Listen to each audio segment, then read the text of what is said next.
ತಾಲೂಕಿನಲ್ಲಿ ಇವತ್ತು ಒಂದು ಮಹತ್ತರವಾದಂತ ಒಂದು ಪ್ರತಿಭಟನೆಯನ್ನ ನಾವು ಅನ್ನದಾತರ ಪರವಾಗಿ ಆಯೋಜನೆ ಮಾಡಿರ್ತೀವಿ. ಅದರ ಉದ್ದೇಶ ಏನಪ್ಪಾ ಅಂತಂದ್ರೆ, ಇವತ್ತು ನಮ್ಮ ತಾಲೂಕಿನಲ್ಲಿ ಏನು ಡಬಲ್ ಇಂಜನ್ ಸರ್ಕಾರ ಇದೆ, ಈ ಎರಡು ಹಾಲಿ ಮತ್ತು ಮಾಜಿ ಶಾಸಕರ ನಡುವೆ ಇವತ್ತು ಬಡವಾಗ್ತಾ ಇರ್ತಕ್ಕಂಥದ್ದು ನಮ್ಮ ತಾಲೂಕಿನ ರೈತ ಬಾಂಧವರು, ಅನ್ನದಾತರು ಅಂತಕ್ಕಂಥ ವಿಷಯವನ್ನ ಪ್ರತಿಯೊಬ್ಬರು ಕೂಡ ಗಮನಿಸಬೇಕಾಗ್ತದೆ.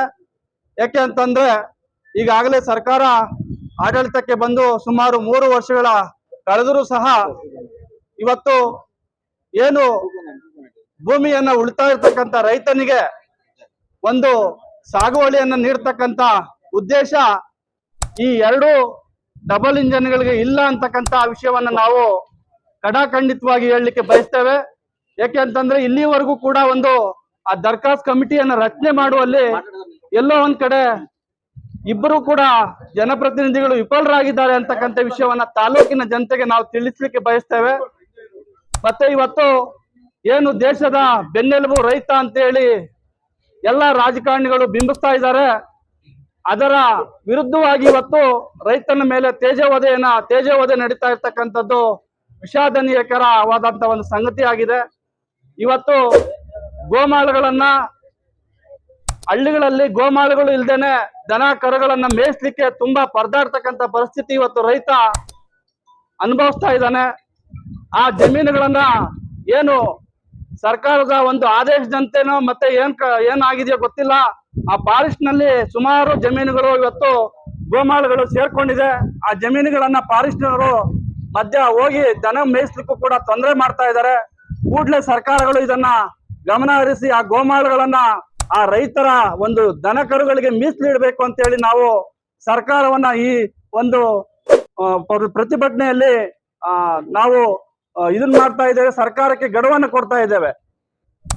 ಮತ್ತೆ ಈಗಾಗಲೇ ಏನು ಸರ್ಕಾರಗಳು ರೈತನಿಗೆ ಕೊಡ್ಬೇಕಾಗಿರ್ತಕ್ಕಂಥ ಒಂದು ರಸಗೊಬ್ಬರಗಳಾಗಿರ್ಬೋದು, ಬಿತ್ತನೆ ಬೀಜಗಳಾಗ್ಬೋದು, ಎಲ್ಲ ಕೂಡ 1ರಿಂದ 2ರಷ್ಟು 3ರಷ್ಟು 5ರಷ್ಟು ದುಪ್ಪಟ್ಟಾಗಿ ಇವತ್ತು ಬೆಲೆ ಹೆಚ್ಚಾಗ್ತಾ ಇದೆ.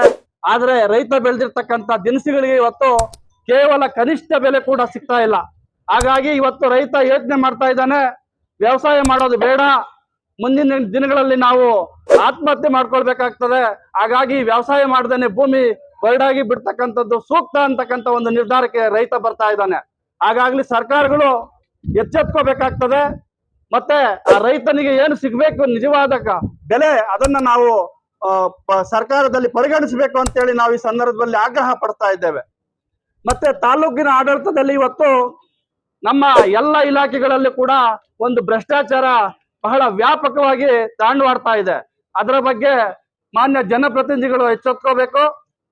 ಆ ಕೆಲಸ ಕಾರ್ಯಗಳಲ್ಲಿ ಏನು ತೊಂದರೆ ಕೊಡ್ತಾ ಇದ್ದಾರೆ ಅಧಿಕಾರಿಗಳು, ಅವರ ಬಗ್ಗೆ ನಿರ್ದಾಕ್ಷಿಣ್ಯ ಕ್ರಮ ತಗೋಬೇಕು.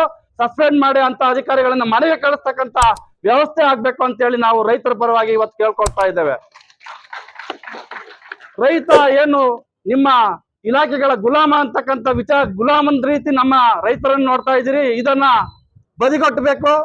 ಇದರ ವಿರುದ್ಧ ನಾವು ಸಿಡಿದು ಹೇಳ್ತೇವೆ ಅಂತಕ್ಕಂಥ ವಿಚಾರವನ್ನ ನಾವು ಎಲ್ಲ ಇಲಾಖೆಗಳಿಗೂ ಕೂಡ ರವಾನೆ ಮಾಡ್ತಾ ಇದ್ದೇವೆ. ಕೃಷಿ ಇಲಾಖೆ ಇರ್ಬೋದು, ಮತ್ತೆ ತೋಟಗಾರಿಕೆ ಇಲಾಖೆ ಇರ್ಬೋದು, ರೇಷ್ಮೆ ಇಲಾಖೆ ಇರ್ಬೋದು, ಅನೇಕ ಇಲಾಖೆಗಳಲ್ಲಿ ಇವತ್ತು ವ್ಯಾಪಕವಾಗಿ ಭ್ರಷ್ಟಾಚಾರ ತಾಂಡವಾಡ್ತಾ ಇದೆ. ಹಿಂದಿನ ಏನು ಹಿಂದೆ ಇದ್ದಂತ ಶಾಸಕರನ್ನ ಯಾವ ಒಂದು ಇದರಲ್ಲಿ ಜನ ತಿರಸ್ಕಾರ ಮಾಡಿದ್ರು, ಏನೋ ಬದಲಾವಣೆ ಮಾಡ್ತಾರೆ ಅಂತಕ್ಕಂಥ ವಿಚಾರವನ್ನು ಮಂದಲಿಟ್ಕೊಂಡು ಶಾಸಕರನ್ನ ಬದಲಾವಣೆ ಮಾಡಿದ್ರೆ ನಮ್ಮ ತಾಲೂಕು ಅಭಿವೃದ್ಧಿ ಆಗ್ಬೋದು ಅಂತ ಹೇಳಿ ಬದಲಾವಣೆ ಮಾಡಿದ್ರು. ಆ ಒಂದು ಬದಲಾವಣೆಯ ವೇಗ ಬಹಳ ಕುಸಿತ ಆಯ್ತು. ಇನ್ನೂ ಅದಕ್ಕಿಂತ ಹೆಚ್ಚಿನ ರೀತಿಯಲ್ಲಿ ಇವತ್ತು ತಾಲೂಕಿನ ಆಡಳಿತ ಹದಗೆಟ್ಟಿರ್ತಕ್ಕಂಥದ್ದು ಎಲ್ಲ ಜನಸಾಮಾನ್ಯರು ಕೂಡ ಇವತ್ತು ಮಾತಾಡ್ಕೊಳ್ತಾ ಇದ್ದಾರೆ. ಹಾಗಾಗಿ ಈ ರೀತಿ ಆಗ್ಬಾರ್ದು. ಯಾವುದೇ ಪಕ್ಷದ ಒಂದು ಶಾಸಕರು ಇರಲಿ, ಜನಸಾಮಾನ್ಯರಿಗೆ ಸ್ಪಂದಿಸ್ತಕ್ಕಂಥ ಕೆಲಸ ಮಾಡಬೇಕು. ಹಾಗಾಗಿ ಜನರಿಗೆ ನೇರವಾಗಿ ಅವರ ಒಂದು ಆಸೆ ಆಕಾಂಕ್ಷೆಗಳನ್ನು ಈಡೇರಿಸ್ತಕ್ಕಂಥ ಕೆಲಸ ಪ್ರತಿಯೊಬ್ಬ ಜನಪ್ರತಿ ಕೂಡ ಮಾಡಬೇಕು ಅಂತ ಹೇಳಿ ನಾನು ಈ ಸಂದರ್ಭದಲ್ಲಿ ಹೇಳ್ತಾ ನನ್ನೊಂದೆರಡು ಮಾತುಗಳಿಗೆ ವಿರಾಮ ಹೇಳ್ತಾ ಇದ್ದೇನೆ. ಜೈ ಹಿಂದ್, ಜೈ ರೈತ ಸಂಘ.